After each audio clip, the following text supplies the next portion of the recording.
Hey guys, good morning all of you. How are you? हम आशा करते हैं कि आप सभी भी कुशल मंगल में होंगे। आज लंबे अंतराल के बाद फिर से मैं उपस्थित हूँ आप लोग के समक्ष। और ये पंचायत चुनाव भी हम लोग के यहाँ निकट आ गई है। हम समझते हैं कि 12 दिसंबर के बाद पंचायत चुनाव का जो प्रोसेस है लगभग ख़त्म माना जा रहा है और गांव का अपना अपना तकदीर अपने अपने मुखिया के हाथ में होगा। खैर उससे कोई बात नहीं। और आज देखिए, वर्तमान समय में देखा जा रहा है कि मानव जीवन बहुत कष्टों से भरा जिंदगी को फेस कर रहे हैं। किसी न किसी कारणवश वह जो परेशानी जो आ रही है हम ही लोग के ही द्वारा आ रही है। हाल ही में जैसा कि आप लोग जानते होंगे कि छठ पूजा के बाद दिल्ली जो कि भारत की राजधानी है, वहाँ पर इतने सारे प्रदूषण का प्रकोप बढ़ा कि शिक्षा दीक्षा जो हो और बहुत सारे ऑफिस में भी इसका प्रभाव देखने को मिला। कारण है कि प्रदूषण कहाँ से उत्पन्न हो रहा है, क्या है, नहीं। ऐसे तो आप गूगल पर सर्च कीजिएगा, यूट्यूब पर सर्च कीजिए, अदर जगह भी आप पढ़िए, लाइब्रेरी भी मिल जाएगा। प्रदूषण कैसे हुआ, नहीं हुआ, नहीं। प्रदूषण से कहाँ से उत्पन्न हो रहा है, कैसे बचना है हमें, उस पर हम लोग को जागरूक करना है। और जिस दिन हम चैनल बनाए थे तो मेरा उद्देश्य यही था कि करंट टॉपिक से लेकर और पिछला टॉपिक हो या आगामी हो, उस पर अपनी अपनी भावनाओं को व्यक्त किया जाए ताकि जागरूकता फैले और एक प्रॉपर वे में हम लोग का जीवन यापन किया जाए। प्रदूषण नाम ही से आप जानते हैं कि प्रदूषण देखा जाए तो प्रदूषण बहुत प्रकार के हो रहे हैं। जैसे कि आजकल जो शादी ब्याह में देख रहे हैं डीजे का प्रचलन, डीजे से कितना नुकसान हो रहा है हम समझते हैं कि आप लोग समझते हैं। उससे बहुत सारे ध्वनि प्रदूषण हो रहा है।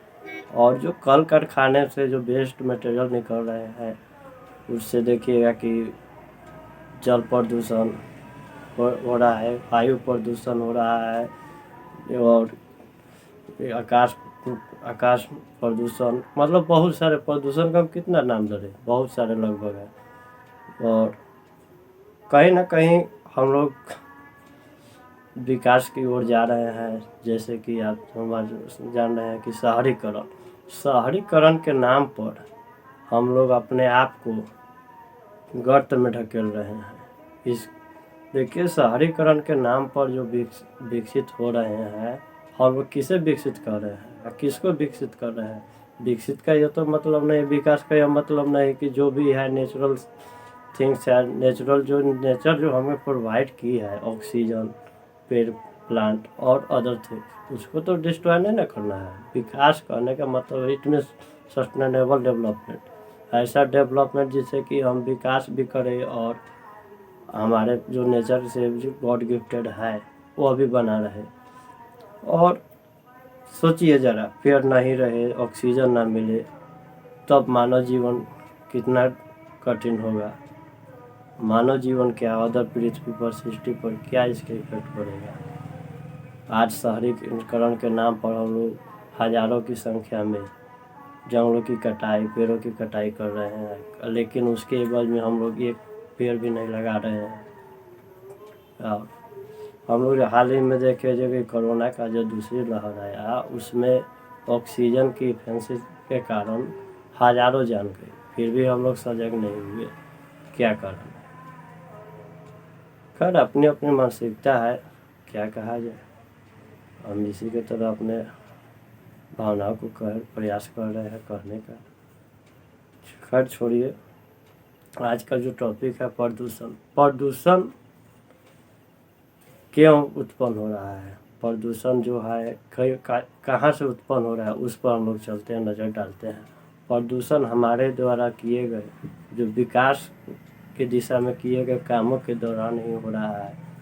ऑर्गेनाइजेशन का हो और इंडस्ट्री, कल कारखाने से निकलने वाले धुआं हो, वेस्ट मटेरियल हो, और बहुत सारे थिंग हम समझते हैं कि उसका जो कि हम जिक्र नहीं कर सकते हैं, लेकिन कहीं ना कहीं वो जो है कि प्रदूषण के ही कैटेगरी में आ रहा है। आज देखिए कितना मतलब दयनीय स्थिति रहा। 7 दिन मतलब दूसरी छठ पूजा जो हम लोग इंजॉयमेंट का पर्व मनाए, इंजॉय किए, तो उसका पटाखा जो आतिशबाजी कर वातावरण को ही हम लोग प्रदूषित कर दिए। उसका नुकसान, उसका खमियाजा कौन भोगा? हम ही लोग, विशेषकर छात्र लोग। सोचिए दिल्ली में जो गए हैं यूपीएससी बीपीएससी की तैयारी करने और बहुत से कॉम्पिटिटिव एग्ज़ाम को फेस करने के लिए बच्चे गए हैं, स्टूडेंट गए हैं, विशेषकर यूपी बिहार झारखंड का।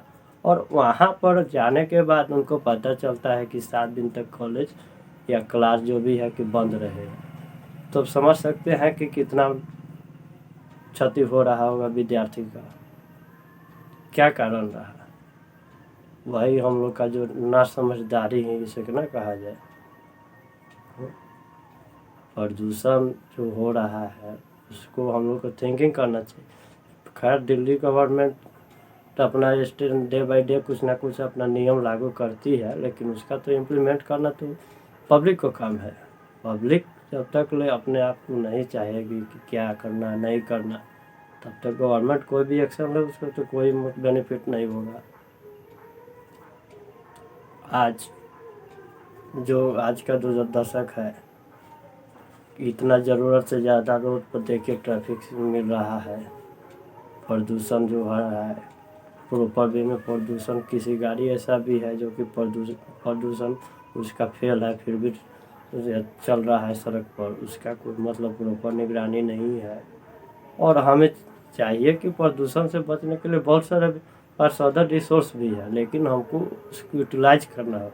जैसे कि सोलर से चलने वाली गाड़ी हो और बैटरी से भी चलने वाली गाड़ी, जो उसका तो देख रहे हैं कि बैटरी से चलने वाला गाड़ी का मतलब लगभग बिहार में भी बहुत आ गया है। इवन अर्बन एरिया या इवन गांव के पिछले तक तो गांवों में भी आ गया है। तो कहीं ना कहीं समझदारी आ रही है, लेकिन उसको थोड़ा सा और जल्दी करना चाहिए कि आने वाले फ्यूचर को हम लोग बता सके कि हाँ हमारे यहाँ भी समय चलता था ये हम लोग समय रहते इसको सचेत होने का। और क्या कहा सर, धन्यवाद, आज के लिए इतना ही।